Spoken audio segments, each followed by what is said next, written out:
परिचय। ओह! मैं बहुत थकान महसूस कर रही हूँ। यह लो, तुम्हें आराम महसूस होगा। टीना, क्या तुम्हें अंदाजा है कि इस जग को भरने के लिए कितने गिलास संतरे का रस चाहिए होगा? मुझे नहीं पता पीयूष, हम आयतन को कैसे माप सकते हैं? बच्चों, इस पाठ में हम आयतन के मापन के बारे में जानेंगे। जानने के लिए हमारे साथ आइए।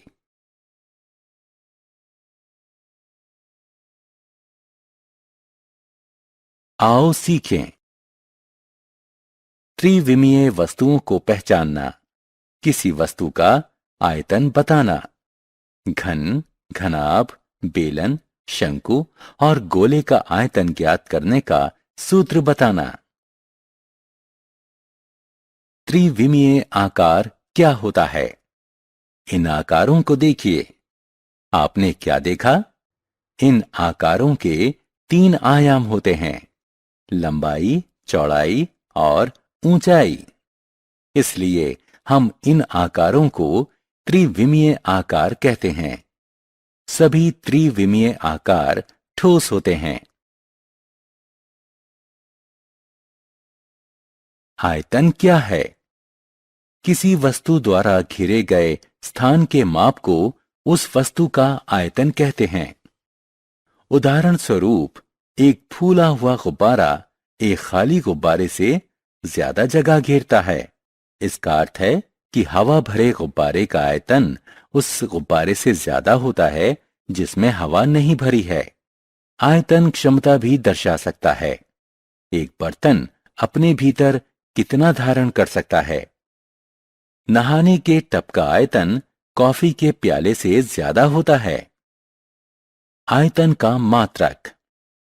मूलतः आयतन घन मिलीमीटर, घन सेंटीमीटर और घन मीटर में व्यक्त किया जाता है। सामान्यतः किसी ठोस का आयतन V उसके आधार का क्षेत्रफल गुणा ऊंचाई होता है। यहां A ठोस के आधार का क्षेत्रफल है और h उसकी ऊंचाई है। आइए विभिन्न वस्तुओं के आयतन के बारे में जानें।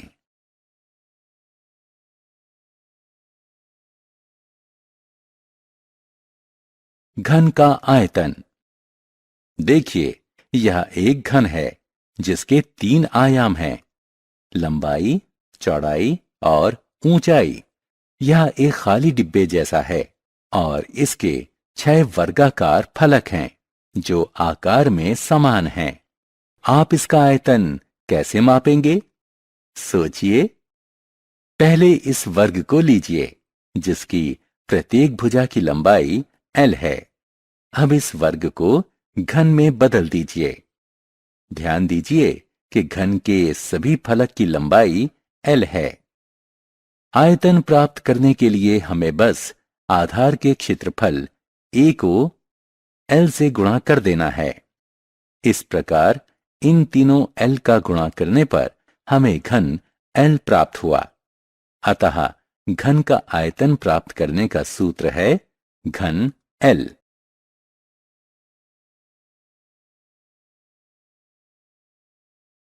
घनाभ का आयतन। इस बंद डिब्बे को देखिए। यह एक घनाभ है जिसके 6 आयताकार फलक हैं। इसका आयतन की गणना इसकी लंबाई, चौड़ाई और ऊंचाई का गुणा करके किया जाता है। या आयतन बराबर है h गुणा w गुणा l के। बेलन का आयतन। किसी टीन के साधारण डिब्बे या ड्रम के आकार का ठोस बेलन होता है। बेलन के दोनों आधार वृत्ताकार होते हैं। हम जानते हैं कि किसी वृत्त का क्षेत्रफल पाई गुणा वर्ग त्रिज्या होता है। आयतन ज्ञात करने के लिए हम वृत्त के क्षेत्रफल से ऊंचाई को गुणा कर देंगे। अतः बेलन का आयतन पाई r स्क्वायर h के बराबर होता है।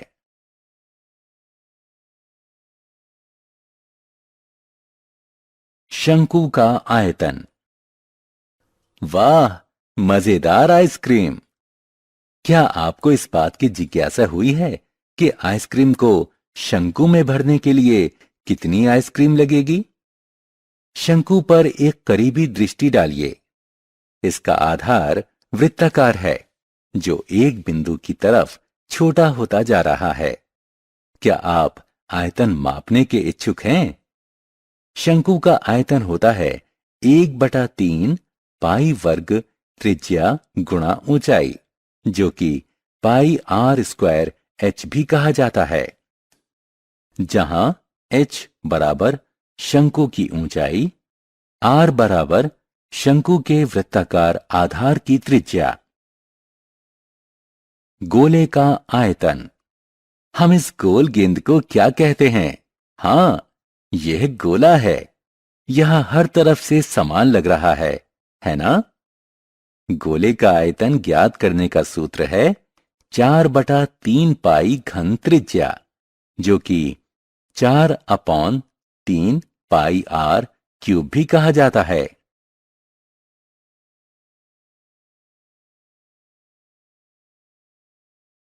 हमने क्या चर्चा की?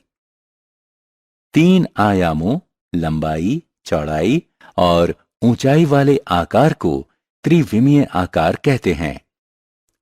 किसी वस्तु द्वारा घिरे गए स्थान के माप को उस वस्तु का आयतन कहते हैं। आयतन किसी पात्र की क्षमता भी दर्शा सकता है कि एक बर्तन अपने भीतर कितना धारण कर सकता है।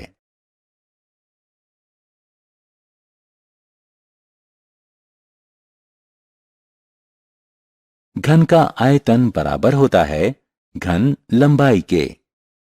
घनाभ का आयतन बराबर होता है ऊंचाई गुणा चौड़ाई गुणा लंबाई के।